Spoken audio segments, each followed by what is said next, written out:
Assalamualaikum warahmatullahi wabarakatuh.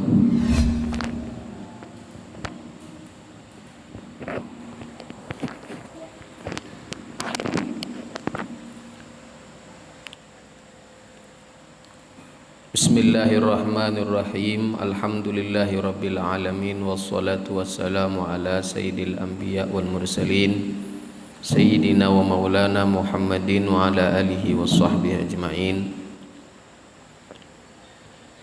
Subhanaka la ilma lana illa ma 'allamtana innaka antal alimul hakim. Wa la hawla wa la quwwata illa billah al-'aliyyil 'azim. Rabbi syrah li sadri wa yassir li amri wahlul 'uqdatam min lisani yafqahu qawli. Pertama-tama yang kita muliakan dan kita hormati para ustadz, para tokoh masyarakat, para orang tua-tua kita, hadirin hadirat jamaah pengajian Masjid Nurul Iman yang dimuliakan Allah. Puja dan puji syukur kehadirat Allah Subhanahu wa taala kita haturkan, kita panjatkan karena berkat rahmat dan karunia-Nya sehingga kita pada malam hari ini diberikan kesehatan dan afiah sehingga dapat hadir di pengajian kita, rutinan kita. Kemudian salawat dan salam juga kita aturkan keharibaan baginda kita Nabi besar Muhammad sallallahu alaihi wasallam, yang mana berkat perjuangan, berkat pengorbanan beliau sehingga pada saat ini kita dapat menikmati indahnya iman, Islam dan ilmu pengetahuan. Hadirin jamaah sekalian yang dimuliakan Allah Subhanahu wa taala,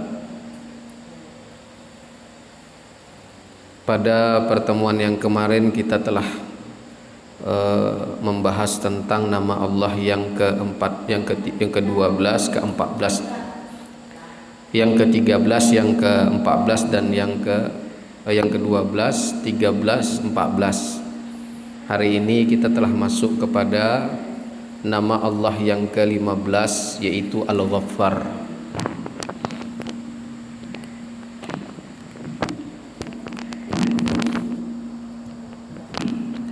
Bismillahirrahmanirrahim. Qala al-musannifu rahimahullah wa nafa'ana bihi wa bi ulumihi fid dharaini amin. Mengenal nama Allah Subhanahu wa taala Al-Ghaffar. Al-Ghaffar adalah nama Allah Subhanahu wa taala yang ke-15. Di dalam Al-Qur'an disebutkan Bismillahirrahmanirrahim, fastaghfiru rabbakum innahu kana ghaffara. Nah, itu adalah dalil tentang nama Allah Al-Ghaffar ini, yaitu fastaghfiru rabbakum innahu kana ghaffara, yang artinya minta ampunlah kalian kepada Tuhan kalian, sesungguhnya Dia Allah Subhanahu wa taala Maha Pengampun. Nah, ini pengertian daripada Al-Ghaffar itu, ya. Kalau secara singkat, pengertian daripada Al-Ghaffar itu adalah Allah yang Maha Pengampun. Nah, itu kalau secara singkat. Kita sebagai orang yang mengaku Islam wajib beriman, wajib percaya dengan nama Allah Al-Ghaffar ini. Wajib meyakini, mengiktikadkan bahwa ada nama Allah yang bernama Al-Ghaffar ini. Biasanya Al-Ghaffar itu dimaknai dengan ringkas, yaitu Maha Pengampun tadi. Tetapi makna Al-Ghaffar ini yang lebih luas, bukan sekedar Maha Pengampun itu saja. Kalau diuraikan maknanya, maka Al-Ghaffar itu adalah yang menutupkan keindahan, yang menampakkan keindahan dan menutupi keburukan. Kalau secara lebih lebih luas lagi, arti Al-Ghaffar itu adalah Dia Allah yang menampakkan keindahan dan menutupi keburukan. Nah, ini bagaimana maksudnya? Dosa termasuk sesuatu yang buruk. Ditutupinya siapa? Ditutupinya oleh Allah Subhanahu wa taala pada diri kita dengan Al-Ghaffarnya Allah Subhanahu wa taala. Dosa itu adalah perkara yang buruk sebenarnya. Karena kalau orang tahu dengan dosa kita, kita malu. Kalau orang tahu kita punya dosa, kita itu malu, maka kita menyembunyikan daripada dosa itu. Nah, Allah yang Maha Al-Ghaffar tadi adalah Dia yang menyembunyikan akan keburukan-keburukan dosa kita itu.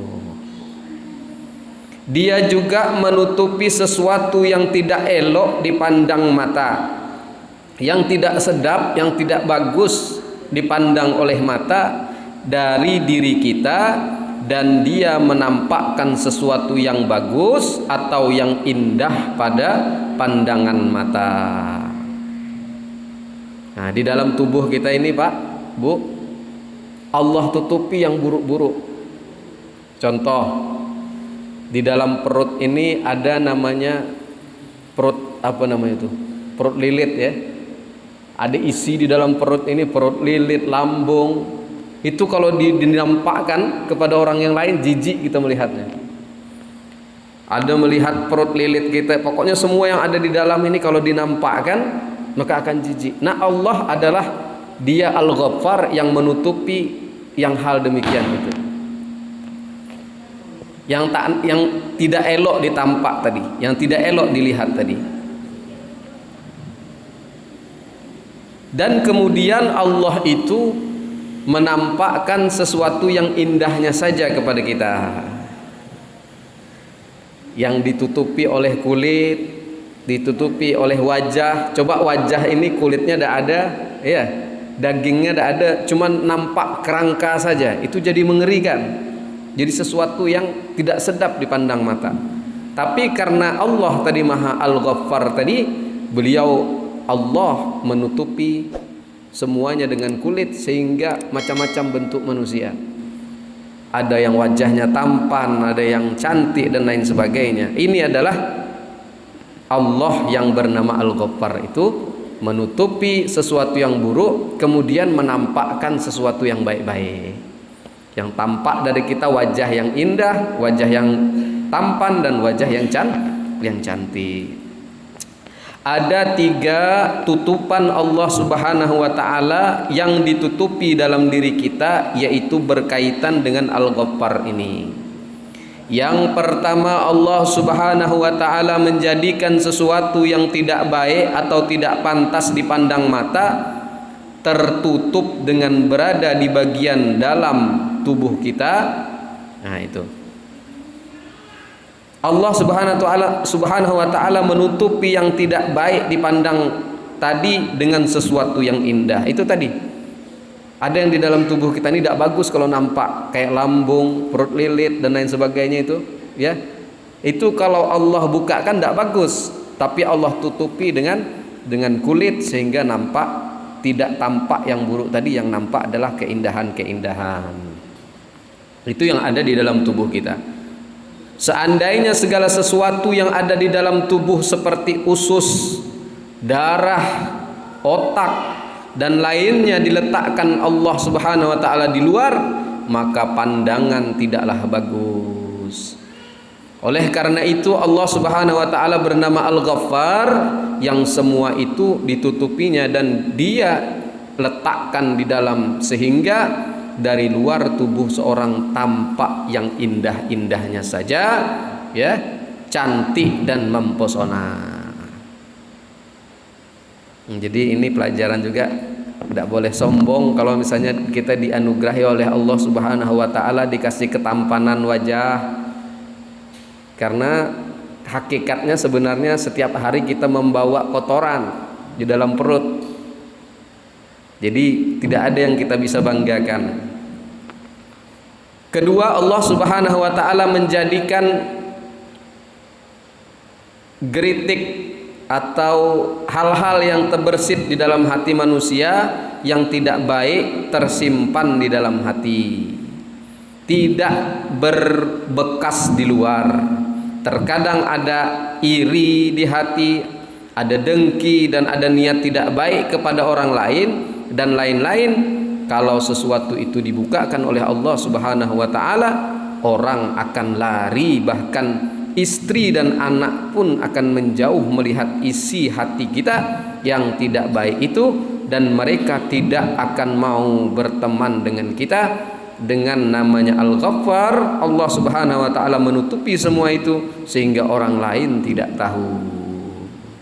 Yang pertama tadi itu sesuatu yang ada dalam tubuh kita ditutupi oleh Allah dengan kulit sehingga yang nampak keindahannya. Yang kedua ini Allah tutupi apa-apa yang terbersit di dalam hati kita. Kita kan bisa kadang-kadang bercakap di dalam hati, melihat seseorang, ini kita kadang dalam hati itu berprasangka buruk, atau di dalam hati kita bisa merasa iri, atau kita merasa dengki, atau kita merasa banyaklah prasangka-prasangka buruk terhadap orang lain. Ini semua berkat dengan nama Allah Al-Ghaffar tadi ditutupi oleh Allah Subhanahu wa taala.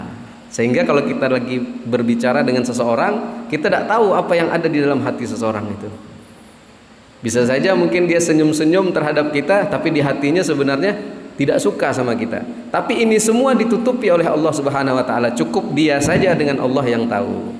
Nah, ini adalah karena Allah tadi Al-Ghaffar yang menutupi perkara yang terbersit di dalam hati, yang menutupi apa-apa yang bahasa-bahasa di dalam hati kita. Nah, itu tadi. Karena kalau dibukakan semuanya, maka tidak akan ada yang mau mendekat dengan kita. Semuanya bisa kita dengarkan. Orang ini bicara seperti ini, bicara seperti itu dalam hati, bisa kita dengarkan. Misalnya anak dan istri pun tidak mau mendekat kepada kita. Itu yang kedua. Yang ketiga, Allah Subhanahu wa taala menutupi dosa-dosa kita dengan ampunannya. Dia memberikan ampunan kepada orang-orang mukmin di akhirat nanti karena dialah Al-Ghaffar. Jadi Allah Maha Pengampun itu makna dari sebahagian pengertian Al-Ghaffar yang lebih luas tadi. Yang terakhir ini cuma diambil orang. Allah Maha Pengampun. Padahal maknanya Allah Maha menutupi dari fisik kita. Allah menutupi apa-apa yang terbersit dalam hati kita dan lain sebagainya. Nah, yang ketiga ini Allah menutupi dosa-dosa kita dan memberikan ampunan kepada hamba-hambanya yang meminta ampun di akhirat nanti karena dialah Al-Ghaffar yang Maha Pengampun. Al-Ghaffar adalah salah satu nama Allah Subhanahu wa ta'ala yang apabila orang yang sudah mengerti makna maka akan membuat senang hatinya. Apabila mendengar ucapan Al-Ghaffar menjadi lapang hatinya karena ia tahu bahwa Allah Subhanahu wa ta'ala Maha menutupi segala yang tidak baik daripada dirinya. Nah, kalau kemarin Allah yang bernama Al-Malik, yang Maha Kuasa, itu kalau orang dengarnya takut. Ada lagi nama-nama Allah yang orang dengarnya gemetar begitu. Nah, ini adalah nama Allah yang ketika orang mendengar Al-Ghaffar ini senang karena Allah adalah Tuhan atau Dia yang Maha mengampuni dosa-dosa hambanya dan menutupi segala kesalahan-kesalahan hambanya. Nah, jadi itu tadi makna Al-Ghaffar. Kemudian ada cara Allah mengampuni hambanya itu. Ada macam-macam atau berbagai macam cara Allah mengampuni hambanya. Allah Subhanahu wa ta'ala dalam memberikan ampunan kepada manusia dengan berbagai cara ampunan. Yang pertama, terkadang Allah memberikan ampunan secara cuma-cuma walaupun tanpa permohonan dari kita seperti yang terjadi pada malam nisfu Sya'ban. Nah, jadi kalau malam nisfu Sya'ban itu kita tanpa meminta ya Allah aku minta ampun, tanpa kita mengucapkan astagfirullah, otomatis malam itu diampuni dosa-dosa kita.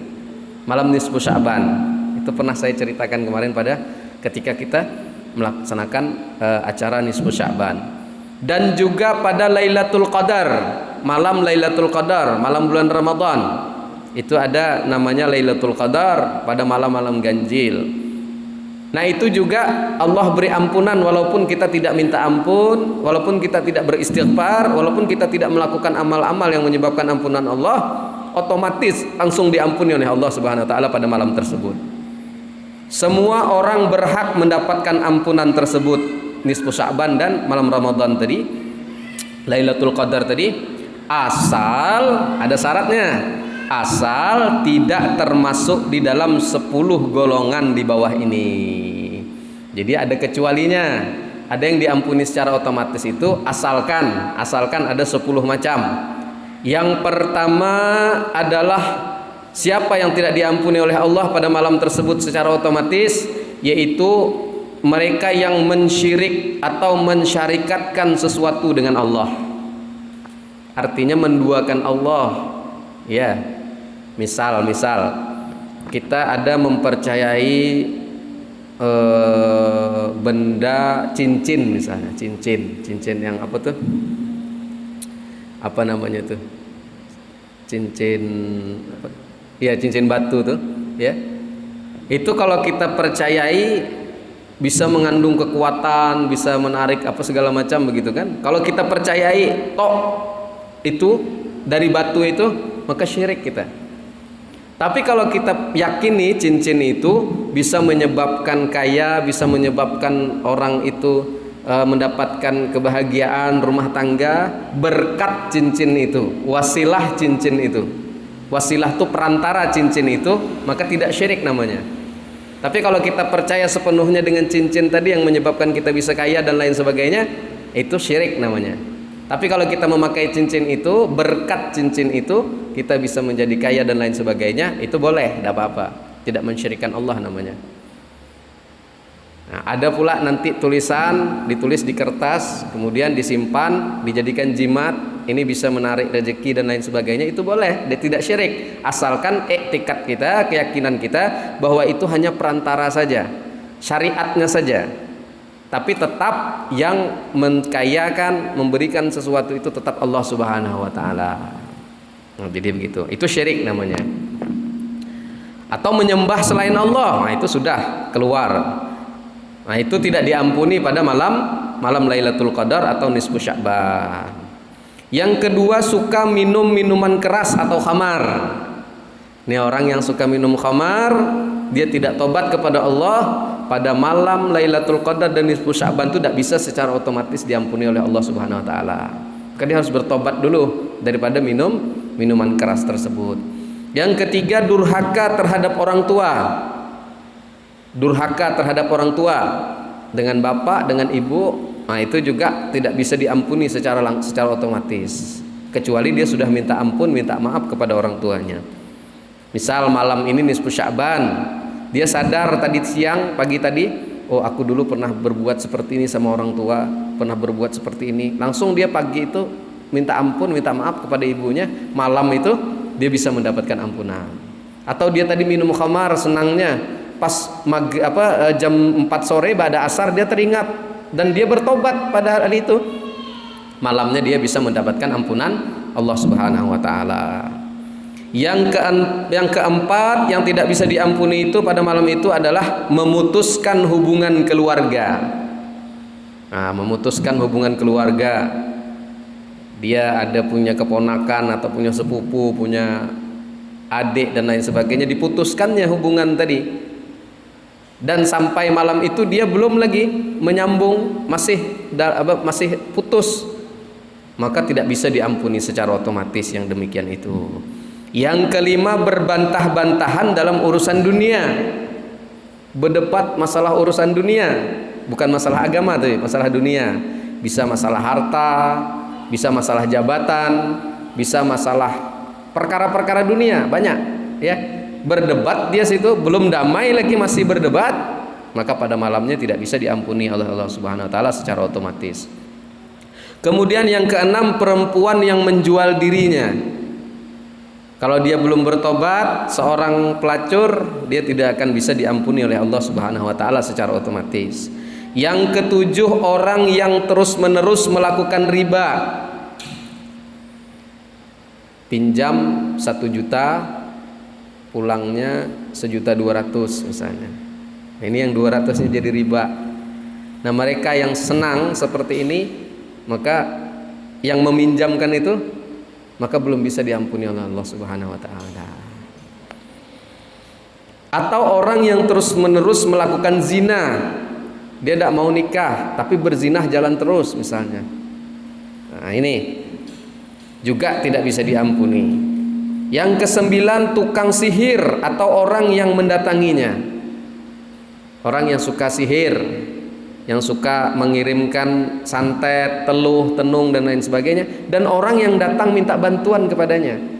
Nah, ini tidak bisa juga diampuni oleh Allah Subhanahu wa taala secara otomatis kalau dia sebelum bertobat. Yang ke-10 yang terakhir, dukun atau orang yang mendatanginya. Nah, dukun atau orang yang mendatanginya itu juga tidak bisa diampuni secara otomatis kecuali dia sudah bertaubat. Ini kalau dukun ini jelas sudah syiriknya. Kalau dia sudah syirik itu tobatnya harus dia bersyahadat lagi. Bersyahadat seperti orang masuk Islam, tapi tidak perlu bersyahadat gitu. Ya. Nah, asal tidak termasuk ke dalam 10 tadi, di dalam golongan tersebut Allah akan mengampuni manusia dengan berkah malam nisfu Sya'ban dan malam Lailatul Qadar itu secara otomatis. Walaupun dia tidak pergi ke masjid baca Yasin, apalagi dia baca Yasin. Kalau dia tak pergi baca Yasin misalnya, dia tetap diampuni oleh Allah Subhanahu wa taala asalkan 10 hal yang di atas tadi tidak dilakukannya. Kemudian yang kedua, pengampunan Allah Subhanahu wa taala dia berikan melalui sebab dengan sebab melakukan kebajikan tanpa permohonan ampunan dan penyesalan.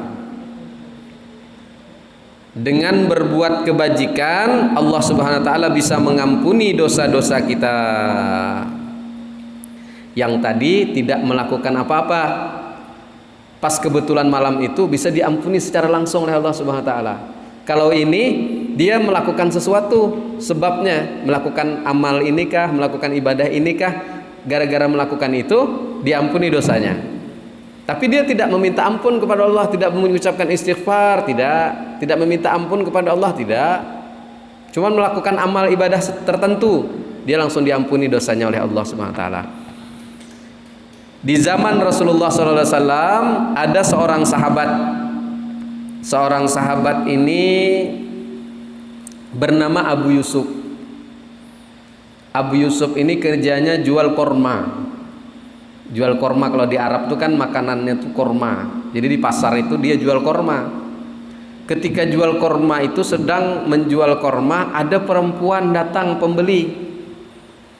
Perempuannya cantik, orangnya cantik. Kalau bahasa Jawanya apa cantik? Ayu ya. Ayu. Datang ke situ beli korma. Terus kata Abu Yusuf, wahai perempuan, kalau mau beli korma yang bagus ada di dalam toko saya. Kalau mau saya ajak ke situ. Dibawalah perempuan tadi oleh Abu Yusuf ke dalam. Ternyata ke dalam itu bukan melihat korma itu, dibawanya ke dalam kamarnya. Perempuan tadi dibawanya ke kamarnya.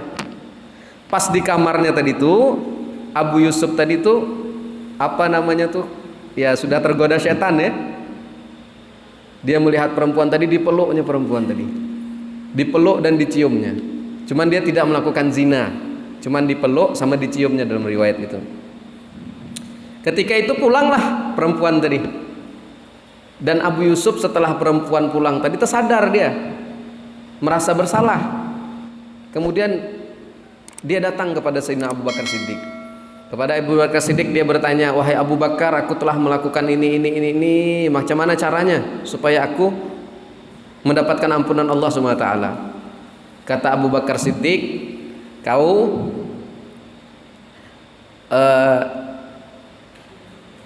rahasiakan kejadian ini, jangan cerita sama siapa-siapa. Kemudian kau bertobat kepada Allah Subhanahu wa taala. Nah,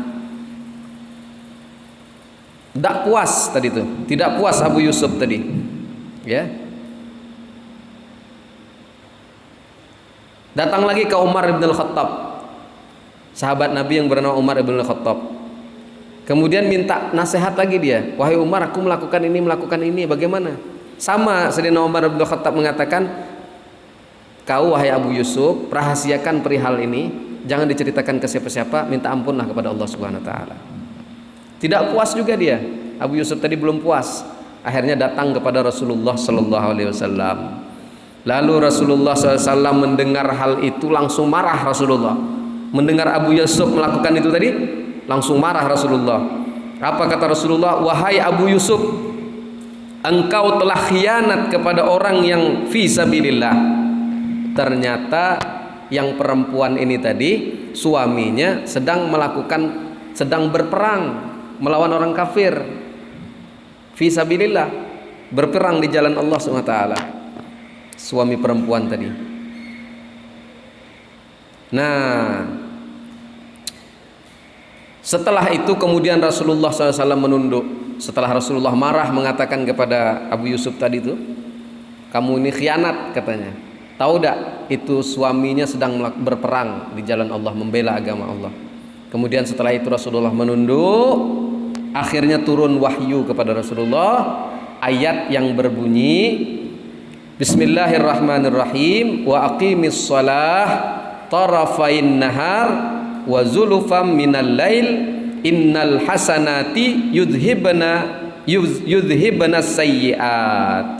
Yang artinya, kerjakanlah sholat 5 waktu, sesungguhnya kebaikan-kebaikan itu akan menghapus kesalahan. Kemudian Rasulullah SAW berkata kepada Abu Yusuf, wahai Abu Yusuf, cukuplah engkau mengerjakan sholat 5 waktu, dosa engkau akan diampuni oleh Allah Subhanahu wa taala. Lalu Abu Yusuf berkata, ya Rasulullah, apakah ini hanya untukku saja? Maka Rasulullah SAW menjawab, bagi seluruh umatku. Nah, ini contoh dosa yang bisa terhapus dengan melakukan sholat 5 waktu. Dia tadi melakukan pelecehan seksual, ya, walaupun tidak sampai kepada perbuatan zina yang sesungguhnya, mencium dan memeluk perempuan tadi. Akhirnya kata Rasulullah, kau sholat aja 5 waktu, nanti setelah sholat 5 waktu itu insya Allah Allah akan ampuni dosa-dosanya. Berarti kalau kita punya dosa yang seperti demikian, bisa diampuni oleh Allah dengan melaksanakan sholat 5 waktu.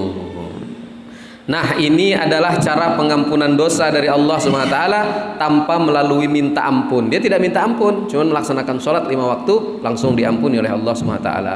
Tetapi dengan sebab melakukan kebaikan-kebaikan, dosa-dosa yang diampuni oleh Allah Subhanahu wa taala tersebut dengan syarat cuma sekali saja dan tidak ditimbulkan oleh perencanaan untuk melakukannya. Jadi bukan dosa zina itu dosa seperti tadi direncanakan, tidak. Dia tadi itu kan tidak ada niat, melihat perempuan tadi cantik, tergoda, akhirnya melakukan hal itu. Nah, jadi tanpa perencanaan dan tidak diulang ya untuk yang kesekian kalinya. Kalau diulang tidak diampuni, kecuali dia minta bertobat secara benar kepada Allah SWT. Itu yang kedua, cara Allah mengampuni hambanya. Yang ketiga ada lagi cara Allah Subhanahu wa taala mengampuni dosa hambanya, yaitu dengan yang berat seperti dosa orang yang zalim terhadap rakyatnya. Nah, itu dengan syarat yang berat seperti orang yang zalim terhadap rakyatnya. Contohnya apa? Orang yang korupsi, orang yang mencuri, orang yang khianat. Ini pejabat nih, khusus para pejabat. Durhaka pada orang tua dan lainnya, itu dosa besar. Dosa-dosa itu bisa diampuni oleh Allah Subhanahu wa taala apabila pelakunya minta halal terlebih dahulu kepada orang yang berkaitan dengannya. Nah, ini berat nih, Pak. Pejabat yang korupsi itu berapa korupsinya? Misal 1 miliar korupsinya, tobatnya itu dia kembalikan uang 1 miliarnya tuh, kemudian dia minta halal kepada orang yang rakyat. Nah, Seorang pejabat tuh korupsi 1 miliar, duitnya sudah termakan habis, tidak bisa mengembalikan lagi. Kemudian dia minta maaf kepada rakyatnya, aku pernah begini. Kalau rakyatnya itu tidak menghalalkan, tidak terima rakyatnya itu, belum diampuni oleh Allah SWT. Nah, ini beratnya nih. Kata rakyat, kami tidak mau, kami tidak bisa, kami tidak terima. Allah tidak mau nerima. Tapi kalau kata rakyat, ya kami maafkan, kami terima, sudahlah, yang sudah, sudahlah, maka Allah akan ampuni dosanya. Tapi kalau kata rakyat, saya tidak terima, saya tidak bisa, saya tidak akan diterima oleh Allah SWT. Nah, ini yang paling berat. Kemudian mencuri. Siapa yang dicurinya? Ada orang yang dicurinya sekian juta, sekian puluh juta. Kemudian dia minta maaf dengan di lain waktu, dia sudah tobat, kemudian diminta maaf kepada yang pernah dicurinya, dan yang dicurinya ini mau memaafkan, baru Allah mau memaafkan, baru mengampuni. Tapi kalau yang mencurinya tadi tidak mau memaafkan, Allah pun tidak mau memaafkan. Ini berat juga. Kemudian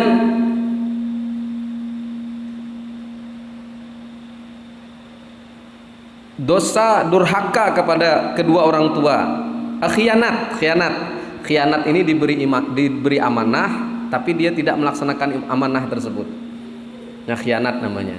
Diberi kepercayaan begini, dia tidak jalankan kepercayaan itu. Seperti orang yang misalnya dipilih nih pilkada, musim pilkada ya, musim pemilihan anggota dewan. Rakyat memberikan amanat begini, dia tidak lakukan itu, tidak diampuni oleh Allah SWT kalau rakyat tidak mau mengampuni, tidak mau memaafkan. Yang seterusnya adalah orang yang durhaka kepada kedua orang tuanya. Kalau orang tuanya belum mau memaafkan anaknya tadi, maka Allah tidak akan memaafkan dosa-dosanya. Nah, ini luar biasa. Mudah-mudahan kita tidak tergolong ke dalam golongan orang yang ketiga ini. Yang keempat, Allah bisa mengampuni dosa hamba tetapi dengan syarat mengucapkan 2 kalimat syahadat. Nah, ini kalau cuma minta, ya Allah aku minta ampun, belum diampuni oleh Allah SWT, kecuali dia mengucapkan 2 kalimat syahadat. Nah, cara pengampunan Allah seperti ini yaitu pada dosa-dosa makhluk yang berakibat syirik. Orang yang melakukan syirik tadi, pergi ke dukun, kata dukun diramalkan begini dan begitu, atau dia datang ke tukang santet, dia tak suka dengan seseorang, minta bantu kepada dukun, nanti tolong kerjai orang itu supaya dia nanti sakit perut atau bagaimana lain sebagainya. Nah, orang yang datangi seperti ini, maka dia tidak diampuni oleh Allah dosanya sebelum dia mengucapkan 2 kalimat syahadat. Jadi mengampuninya dengan kalimat syahadat seperti orang masuk Islam. Dosa seperti ini tidak cukup hanya dengan istighfar dan menyelesaikan, ataupun hanya dengan bertobat, berbuat kebaikan saja, melakukan sholat pun belum diterima sholatnya, kecuali dia bersyahadat ulang. Akan tetapi ia harus kembali untuk memperbaharui syahadatnya. Kalau seorang sudah beriman dengan Al-Ghaffar, maka akan membuahkan akhlak mulia yang di dalamnya, yaitu bisa menjadi Al-Ghaffar, yaitu menjadi Abdul Ghaffar. Ia selalu menutupi dosanya dan dosa orang lain. Nah, kalau sudah paham, sudah beriman kepada Al-Ghaffar, akhlak yang akan ditimbulkan kepada orang tersebut adalah yang pertama, dia menutupi dosa-dosa dalam dirinya. Dia tidak mau cerita-cerita dosa dia. Oh, aku dulu waktu muda suka minum khamar begini, kalau aku sudah ini payahlah, bilangkan. Kalau dulu muda aku suka begini, dia tidak mau ceritakan itu karena itu aib dirinya. Nah, dia tidak mau ceritakan yang sudah dia minta ampun kepada Allah, sekarang dia sudah baik, yang lama tidak mau diceritakannya. Dia tutup-tutupi keburukan-keburukan masa lalunya. Dan juga dia tidak mau menceritakan tentang aib kekurangan orang lain. Nah, itu adalah akhlak orang yang beriman kepada Al-Ghaffar. Dan ia selalu menyembunyikan keaibannya dan kebaikan dan keaiban orang lain. Tidak mau membuka dari makhluk Allah SWT kecuali yang baik yang ada pada makhluk itu. Kalau kepada orang lain, yang buruk dia ketahui daripada orang lain, dia tidak mau ceritakan, tapi yang baik diceritakan. Gitu itu maksudnya. Makhluk tidak bisa lepas dari kekurangan dan kesalahan. Siapapun ia selain Rasulullah SAW dan orang yang disucikan Allah Subhanahu Wa Taala, maka siapa yang bisa melihat kebaikan orang lain dan menutupi kekurangan orang lain, maka ialah orang yang benar-benar beriman dengan Al-Ghaffar dan ia berhak menjadi Abdul Ghaffar. Kalau dia sudah bisa menutupi kekurangan orang lain, dia tahu dia punya teman, punya saudara, punya kekurangan, tapi kekurangan itu cukup dia saja yang tahu, dia tidak ceritakan kepada orang lain. Nah, ini adalah bentuk daripada orang yang beriman dan berakhlak dengan Al-Ghaffar ini. Mungkin sampai di sini.